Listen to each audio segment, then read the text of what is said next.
We on. Hang on. We on? Yeah, we on. Ugh. Hang on. Yeah, I did the typical Italian smash the coffee. You necked your coffee, you're just gone. That's what wogs do. I feel it's because you're tired. Any true? Yeah, it could be that. So do your thing. Welcome back to another episode of the Murph and Mitise Show. Pa! In this next song, you must march around the room. Here we go. I know what the fuck I'm doing. Just sit down in the chair. Now tell them what we just did. Pilates. Move on. we just did Pilates. We got That's from a Pilates class. Big shout out to Sandy and Took for taking us through that. And At Form Pilates? no, Studio Pilates. we did it at Studio Pilates. My bad. Form another one. I wasn't going to mention names, but you name names. Studio Pilates, North Adelaide. What's up? Bam! Are we going to go back? Maybe. My left arse cheek is still quivering. Doing one of these. Hang on, who's... My left glute med is it's going off. You were not coping well. Again, mainly my left. Like my right quad was burning, about to pop. Yeah. My left glute was just on fire. Out. It was crazy. It was crazy. And I still, like, as we know, different kinds of surgery for ACL. Yep. I went with the hamstring. You did. Surgery. I just cannot seem to build up my hamstring like it was. Still suffering effects. This is 15 years on. 15 years on. 2005. Give a little background on that. On just give me license. Like, why is your hamstring still weak? Well, they pretty much they cut off some of your hamstring. I'm not sure. I can't remember which one it is, to be honest. It's one of your hamstring muscles. Yeah. Okay. I was just going with hamstring. Hamstring. They take it. They cut it off the tendon. They then rework it a few times over and then stick it into your knee as a new ACL. So therefore, your hamstring is just shorter and tighter than normal. Hamstring grafts, about 16% lack of deficiency compared to the other side when they take the hamstring graft. Is that what the stats are? That's what stats are. So when you have a hamstring graft, ACL, these stats are ones I saw last year was 16%. There you go. Because they take it out and they basically insert it. That becomes a new ACL, and then you're forever deficient. Well, and you can look at my legs, my left quad, hamstring, especially bicep femoris, and calf are all smaller than my right. And I train unilateral, bilateral. You train legs? I do train legs. Once a week. Twice this week. This morning being the second. Doing this one. This is the best. I was going to ask, you go. What was I going with? I don't know. I just finished that and I'm still getting in. So, I will go with what you were going to go with. Oh, you can build and elaborate. Yeah. What we just talked about.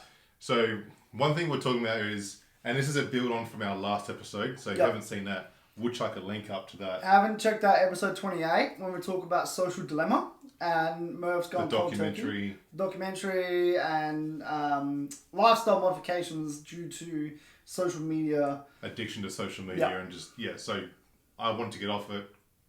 Sort of getting back on it now in a more comfortable, more feasible way. More considered way. Considered approach. So this is going to build on that episode. And basically what we're talking about is, I guess in general, screen time.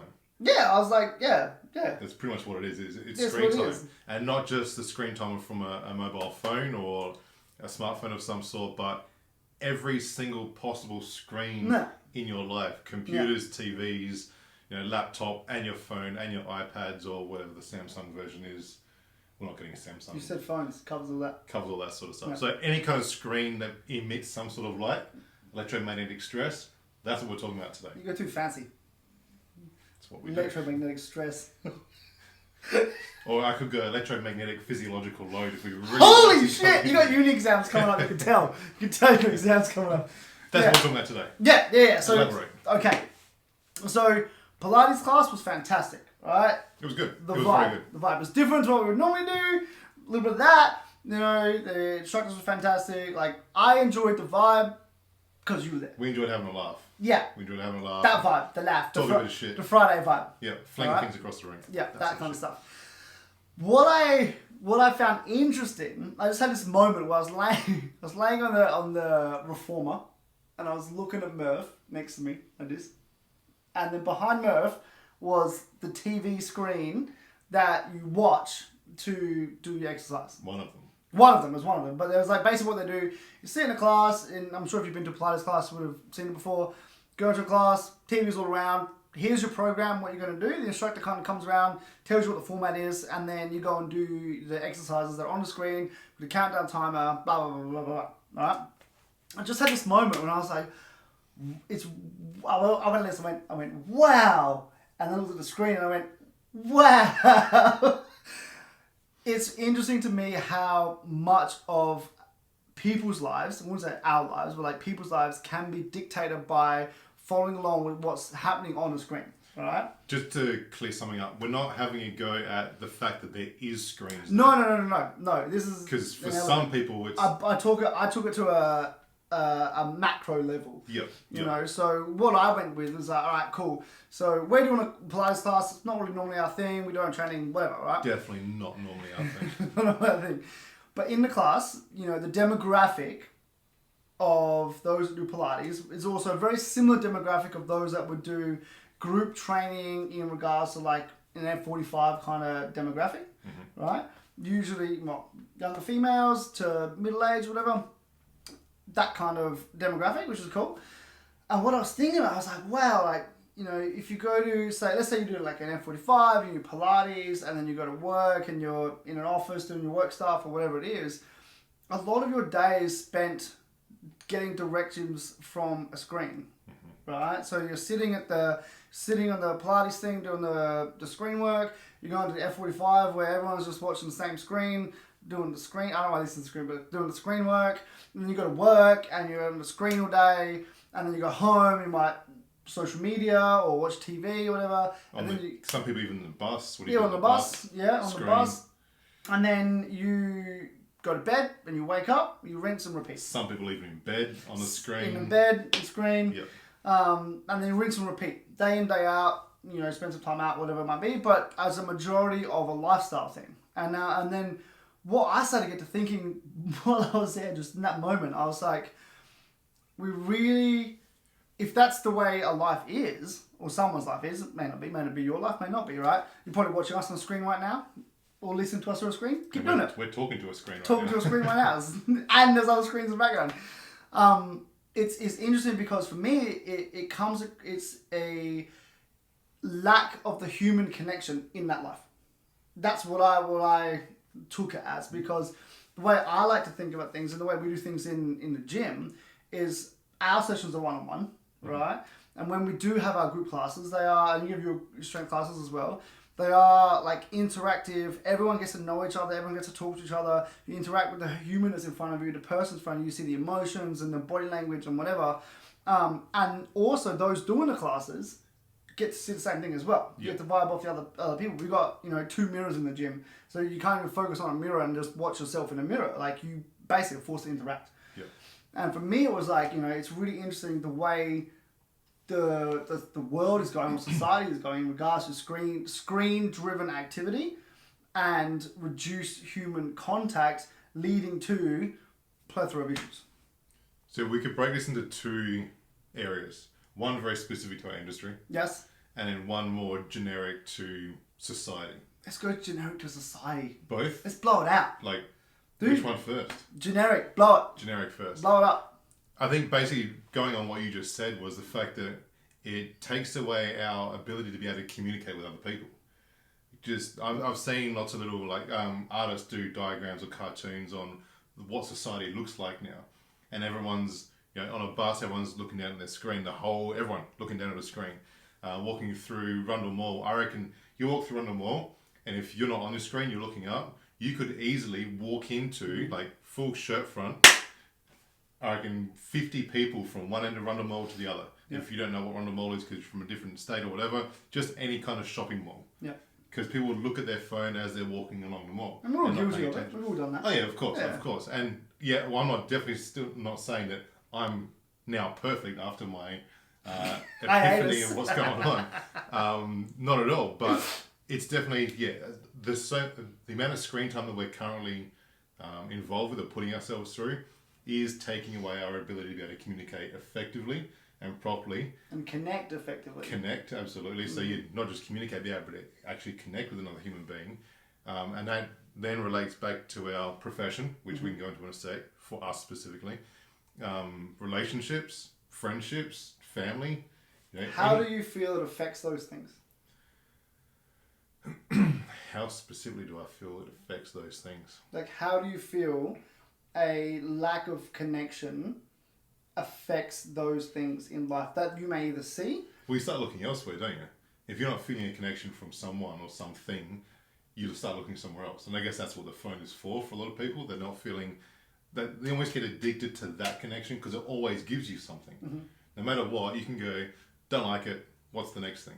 And that gives you connection. Was that your Tinder swipe? Don't like it. Dude, I've still never used Tinder or seen it. I'm staying by that. It's just swiping in general. Nah, yeah, go on. Do I even do it the right way? I don't even know that. Okay. Right. Don't like it. Next one. So you can easily keep yourself entertained by changing things. Mm-hmm. Whereas you and me, we can't change each other. I just go look for a new person to hang out with. Yeah. So if you're in a relationship, a committed relationship, and you're bored or you're having issues or whatever's going on there, and you're not putting effort in because you're stuck on this, or you're going, well, this is giving it to me, you're not, I'm going to go somewhere else, or just stay in this instead. Mm-hmm. So there's just that whole lack of communication, that whole lack of, what's a good word I'm trying to think of here? Can you fit a word in here for me? I could. Go on. Mine is depth. My word is depth. Depth is a good word. Yeah, I can run with that. My word is depth, and that's what I would go with. And the way I see it affecting relationships is, you've gone look elsewhere for that stuff because that's what we do as humans. But I also see it in regards to like anxiety levels and people making snap decisions or snap judgments on things because that's what we're trained to do. With a lack of connection, you try and get what you can from something. So you say something to me, I'm gonna be like, nah, rather than going, okay, what does Murph actually mean? The empathetic level, the empathy, is a big one, I think. And like how it affects those things is that you have, the way I see it, is that you have less depth in those relationships. So whether it's friendships, you're not maybe you're not bonding as much as you could be, or in that moment when you're with them, or obviously intimate relationships, same sort of thing. Family and friends, you kind of get like bits and pieces, right? When you're with the person, when you're with the people, and then when you're not with them, you still only get bits and pieces. It's almost like you get the same bits and pieces. Yeah. And I could talk about this on like a personal level as well, but it's interesting to me that the lack of depth, what that then brings up for people in regards to being able to empathize and being able to then go, oh, I actually understand what you're feeling, rather than being like short decision-based things because I'm only trained to think of things in like 1 or 2 second intervals. Yeah, you're stuck inside your own brain rather than trying to... Yeah, and you're always looking for that quick hit of things. Yeah. You actually trains that one. Actually trains the behavior of the human. So that's where the lack of depth comes in. Mm-hmm. You're not able to focus on things or, have conversations. And one of my clients brought this up perfectly. She was talking about her partner and saying that in their relationship, she goes, the partner's addicted to the phone. Right? And I was like, all right, cool. A lot of people are, whatever. And that in... when they've got times together, she'll quite often have to repeat herself if a partner's on the phone, and she'll say, hey, da da da da, and then it'll be, oh, a what? Yeah. And you go again, and then that leads to that can lead to that quick frustration, like, you're not listening to me. Yeah. And you're, oh, I'm listening, what did you say? And then back to it, and like, huh? And when she brought that up, I was like, shit, like, I've noticed that with people as well, if you're like, you're talking to them. Or one of my pet peeves is when like the phone's like face up and like notifications go off like that, and just like you're talking to someone, blah blah blah, blah, and you're having a conversation and they're like looking at that, and you're not able to get the depth in the conversation because you constantly have to keep going back over what you were just saying. Yeah. And that affects me. That affects me, and And so that's why I would say, for me, the word is depth. Yep. On the phone thing, I think it's good if you're expecting something, just say, look, I'm going to check my phone. Be straight up about it. I'm going to check my phone. I've got something coming through, leaving it here. Otherwise, put the damn thing away. Mm-hmm. Turn it over. Do whatever you got to do. Mm-hmm. If it needs to be on the table, keep it on the table. Whatever happens, but be upfront with it all and be honest with yourself with what's going on. Mm. But yeah, that's what I feel about the generic population side of things. Yeah. Any more on that one? No, I want to go overview macro and then really fucking micro like that. Okay, cool. Let's bring in micro. You brought it. Okay. You lead it. So in regards to, again, I'm going to go our industry specific, but really this can go with any industry. But with coaching, with the TVs, I think one thing I love about coaching is, and I hated this, I found out I hated this because of Zoom. Because of... You hated what? Coaching? COVID. What did you hate? What I'm going to go into in a sec. Okay. The fact that when you're in front of a screen, there's no personal aspect to it. Mm-hmm. I love the fact that I can, with my clients, and it doesn't matter if it's one-on-one or a group, what's going on? I love the fact I can sit there with no pants on and train people.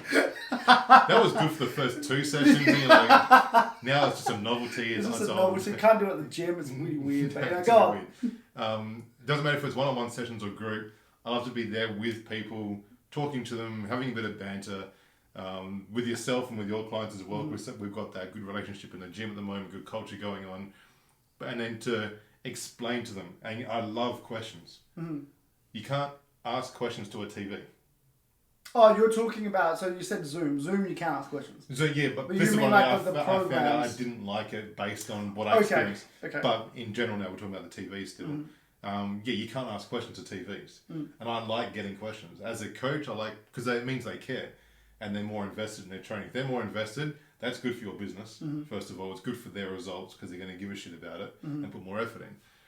So I like my clients to be invested in things, and I promote, ask questions. Ask me any question you want about the training. Other stuff if you really feel like you need to, and I'll see what I can do there. Get some shit off the chest, I'll do what I can. I'll see what I can do. Yep. But ask me questions and what's this for? What's it working? Why am I doing it? Blah, blah, blah, blah, the 3 whys. So yeah, going through all that, I like that stuff. You got a little heart thing then. When you said the 3 whys, my heart went... Yeah, I got that from you. So yeah, that's one thing that I think is very specific to our industry that TVs take away, is that full personal aspect of coaching, which is coaching. So it's really just taking away coaching. There's no interaction. So you're talking about more like the TVs that are directing group exercise programs or exercise prescription or things like that. Are we naming ones that I've found really bad, or are we just going to... Yeah, fucking names, bro. Should we go? Name it. Right. Say it. Good Life, horrible. It's alright, you pay membership there. The Good Life Arena, look, Pilates, not so bad. Not so bad. Because it's on a reformer, you're laying down anyway, you can't really injure yourself. Can't really fuck up too much. You can't injure yourself. Yeah. You might be able to cheat. You burn your ass cheeks out. You can burn your ass cheeks out, for sure. You definitely be able to cheat if you don't follow the instructions properly. So it's a very safe way of doing that. Yes. Good Life do it with weights and with box jumps and with plyometric stuff and with body weight, explosive run around the floors and do whatever they got to do. Like uncontrolled, and with like people running around, you're not going to like this, doing ladder drills, all that sort of stuff. And it's on a TV and they're following that, and there's a guy or girl walking around that says coach across their back. Is this in a class setting? Class setting. Does the coach, instruct things? Yeah, well, they talk. Okay. They give some cues here and there. That drives me nuts. The fact that they're bringing technicality into these trainings. What do you mean bringing technicality in? Well, they're bringing technical exercises. The technical aspect of it all. Complexity. Complexity. That's a better word. Sorry, complexity into a way. Just do a bent over row. This is how you do it. It's not just as easy as saying this is how you do it. Yeah. Take them through the steps and processes. There's no feedback. Exactly right. Feedback. Exactly right. We know that everyone bends differently. Yep. So you can't just give a one-size-fits-all bend like this because no one's going to figure that out. You can't. No. So that drives me nuts. That's what I think is an issue with the TVs, big time. How would you modify it or change it if you could? Bring a coach in. So there's a coach there. Bring a better coach in. Oh, fuck. Wow. That was rough. Well, because you gotta understand that's the business model. That's the business model, and there are people that want Look, that. our whole industry, our whole podcast is based around building better coaches or asking our coaches to be better. Yep. And we hold ourselves to this. So I can say bring better coaches in because we expect ourselves to be better. Because if you said bring a better coach in and then they brought me in as a better coach, what would I do? You wouldn't. I'd turn the TV off. Basically, you go, okay, there's the program. Let's turn the TVs off. This is what we're doing. And if anybody asks you what we did what was on the TV. Yeah. Basically, you would do what you're doing now. Yes. Yes, correct. Yeah. And I get it. I get it's business. Yep. I get it's about it's making model, money. Yep. And I completely understand. Mm-hmm. Doesn't mean I like it. No, exactly. I get McDonald's is about making burgers and money. No, doesn't mean I'm going to go McDonald's eat is McDonald's. about making real estate purchases. Yeah, okay, you're right. Doesn't mean I'm going to go eat their burgers. I'm just stare out the camera like, cool. Yeah, it is. Think about it. Yeah. Yeah, see, that's sort of what I'm going with there. So I understand why they're doing it. I don't agree with it though. Yeah, fair. That's my point. Fair. I'll give you, the coffee's just hit me. Pow! Today, Junior. It was like 20 minutes and then it's fucking straight in. I'll give you my personal experience then. That's yours. Yes. All right? So mine's from an external point of view. Yeah, because you haven't done it. Classes. I actually did it. This is interesting. I did it. I threw myself in the arena. It wasn't an arena though. It wasn't an arena, but I was trying to tie it all in. Not a bad segue. Yeah, I tried. I did an F45 class. We're naming names today. Shit. I fucking named names. We're fucking all of it. You even named a name that we didn't even associate with. Yeah. Form Pilates. Sorry, Form.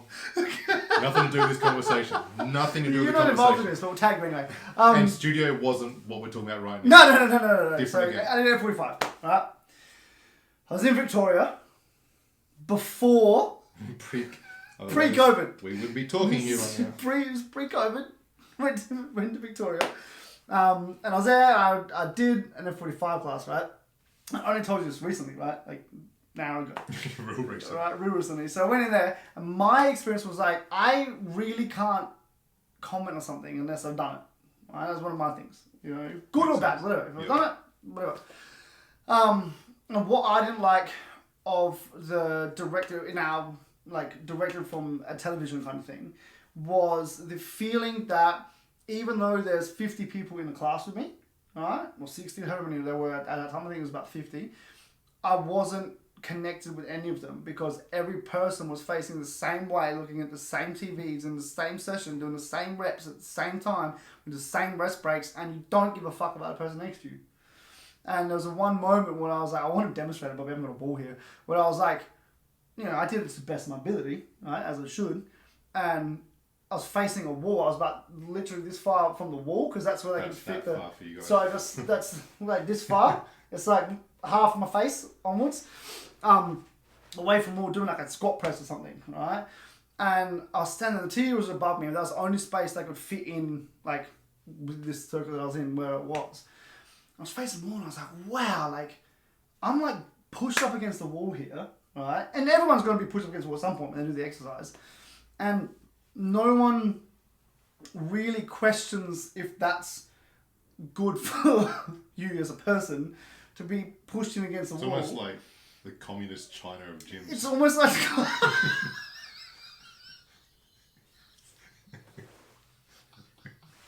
it's almost... Wow. I'm going to try and weave that into the head somehow. It is. Well, think about it. When you're a child, right? When your parents tell you off, what they tell you to do? Go face the wall. Right? And that's where I was, right? And it was at that moment, I'm doing like, 45 seconds of reps, push. And I was like, hang on. I'm like 2 inches from a fucking wall here, and no one's going to question whether this is like effective for like connection. You know what I mean? That's what China thought too. Well, that's exactly what China thought, right? And so for me, it was about that. Like, wow, everyone's just doing it, going through the motions. They're probably doing it, you know, wrong. If you're not trained in it, and then the coaches are out doing coaches, at those gyms are out doing, I'll fucking say it, whatever, fucking, but yeah, I'm getting on it. This is the right? full-on episode. Right? Out there, and what they were doing was just talking to the hot girls. They were doing their fucking bicep curls and that kind of shit as well. And so you're not getting the effective look at. I was like, so they're not connecting with people. You're not connecting with people. You're not be able to have the conversation with people because you only got to work 45 seconds and you only get your rest break to go into the next one to the next one. It's like it's the whole sardine gym thing, right? Business model, get it. Make money, invest in one, whatever. We're definitely not picking on the business side of things. No. It's smart business. That's what you got to do. Do what you got to do, right? But it's about the community and it's about the connection and how that is getting progressively lost if you're not in a space and you're not doing things to have that, and then that has longer term repercussions, right? So it's almost like let's say I wake up in the morning, an example day, hypothetical day. I wake up in the morning, I go to my gym and I do a program like that where I'm facing the screen doing that stuff. I might see people in passing as I come out of class and the next one's come in, hey Steve, what's up, blah blah blah blah. Alright, and then I go to my job and I'm at the screen all day, maybe chat with people in the cubicle, whatever. And then I go in the evening, go to my Pilates class, and I go home and do, I watch TV or whatever it is, and then I go to bed. After a point in time, I want to be like, I feel like I'm missing something. Yeah. But you're not actually knowing what you're missing because you're in an environment where people are still around you. Because you're still busy. You're still There's busy. Still things going on. And things going on, and there's people around you. So you're not aware that even though there's people around you, you're not actually connecting. And that, I think that affects me more than anything. And especially in the industry. So to bring it back, especially in an industry that is based around service and connection. It should be. Well, the fundamentals were service and connection. Yeah. Like old school, you see old school gyms, right? Everyone's around fucking training, hey, what's your name? Hey, what's your name? Because you're fucking in the space. And now it's kind of been like, you still have the same kind of exercises, but now we're all doing our own thing, but in the same sort of environment, So one of my biggest pet hates about going upstairs to the weight room area of the gym is I'm the kind of person that goes, you know me, I'm time orientated. Based on the car park situation just before. If you got to be there at 12:30, you're there at 12:15, so you're there at 12:30 guaranteed. If my car park runs out at 1:30, I'm in the car at like 1:22, so I'm out in time by 1:30. That's the way my head works. Anyway, at the gym, same sort of thing. I got this much time to train. I'm not going to fuck around. I go in there, I work hard, I get out of there. I don't want to spend all day in the fucking gym doing my training. I spend the rest of the day in my gym working. So I get up and I see 3 bullheads on the machine I want to use, or on the bench I want to use, or using something I want to use, having their rest break, just scrolling through their phone. This is at fucking 5:30 in the morning. Oh, fuck up, man! Who's talking to someone at 5:30 in the morning? I am most of the time. In a gym. When you're working. Okay, fair. Yeah. Cool. There's no one else. Most people are asleep. Yeah. They're scrolling through Instagram or doing whatever they've got to do. Get off the damn machine. So someone who's really here to train can train. Or you go up and have a conversation with them. I can't because they're on their phone talking. Get them off their phone. Seriously. I think if I owned a gym, mobile phones banned on the gym floor. Full stop. Otherwise, kicked out. Get out. Done. Horrible business model. Horrible. Horrible. What a terrible model. But it'll be just you in the gym though, training. I can get anything I want to use. The ones who seriously want to train are good to go. Yeah. Yeah. I'm not going to do that at my gym though. That's the thing. People don't do that at your gym. No, they don't. I mean, yeah, your gym is more... I yell at people. PT stuff anyway. Like yell at people, yeah. People, but I would say 90% of our time is spent one-on-one PT. Yeah, but we've built you have, obviously it's your gym, but we've built a culture in the gym where people go to train. Yeah. Like it's a strength coach gym, it's a trainer's gym. You go in there, you train, and people don't hang around and fuck around afterwards. Sometimes they'll do a stretch and whatever and have a chat with us. But you go in there, you train, you talk to someone, you go home. And you chill. Yeah. Yeah, and so and that's so people come in, like I'll call out clients of mine if they're like in their rest breaks between sets, whatever. Go get a drink or whatever, and if I see them on their phone, I'll yell at them across the gym. Yeah. Right, or when they come in and they're just hanging out, like you come in, you sit on the floor, and you got your phone, and I see you, like what the fuck are you doing? You could be warming up. I even saw your Instagram post the other day calling out Paige for sitting there with a bar on her shoulder. Just fucking sitting there. The rest phase of like 30 seconds. Between reps, not even a set. She was just sitting there. She did a rep and she was just sitting there. And I was on my phone, right? I was on my phone. And I was like, I'm just going to film this. I don't know how long it's going to go for. I had a giggle at that. It was a good fun. That was pretty funny. If you haven't hit the gram, check me out on the gram. Get the Murph's gram and you'll see some shit. Yeah, Great. there's some funny shit going on. So yeah, but that's the thing. And so at least there's the connection though. Yeah. You know, like, and that's what I feel. And so if your business model is based around sardines in a can, that's fine. If you enjoy having that as your thing, that's fine, you know. But I think with this episode and this conversation is more about understanding how you're feeling. Like if you just do let's say you just do Pilates and you do it on the screen because that's your numb time. Right? I don't want to think about shit, I just want to do it. Awesome. Right? And the rest of the time you've got connection. You've got enough connection in your life that you don't feel like there's that constant like anxiety. I need something else, but I don't know what it is. Yeah. You know? And that's why I think it follows on from the social dilemma, what we talked about last time, was because that was about social media. You know, and how it engineers behavior to be on social media. Yeah. But this is now extrapolated out to be on basically directive screens in general. You know, and I think that's where it kind of goes. That's where I had that like epiphany when I was sitting there and I was like, fuck, like, you know, we talked about social media last time, but it's not just social media. This is an actual, like, we're out doing stuff and we're together and we're, you know, in the class today, for example, like, we're kicking it and Took's kicking it. We were laughing, the instructors come around, but we were laughing too much because the other side of the room, was anything happening? Yeah. Everyone's doing their own thing. And if we went there to do it as like our own thing, it'd be the same. You wouldn't really get it. You might say, hey, cool, whatever, what's up, but you do your thing. Yeah. You know, by yourself. And that's, like I said, that's some people's thing, but if it gets to a point where you're like, man, like, where am I at? Why am I feeling this way?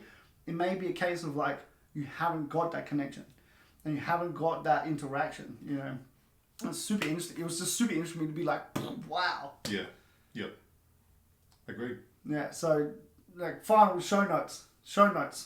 Right? If you listen to this or you're watching this, maybe just do like a little like a thought about your own life. Take a catalogue of what's going on. Take a catalogue of what's going on in your life if you're feeling that way. You know what I mean? Because maybe it might work perfectly for you, in which case that's cool. You do you. Yeah, that's cool. But if it isn't, and you're like, what is going on? Or I'm constantly trying to get something from someone or from people, and I constantly feel this way. Maybe it's something to do with the way I'm like processing my shit. I don't even know, you know, because like I said, I'm hyper aware of, you know, phones. I'm just hyper full stop aware semicolon. Okay, but hyper aware of like distractions when I'm trying to talk to people. Yeah. You know, or connection when I'm trying to talk to people. Like I have my notifications off most of the time.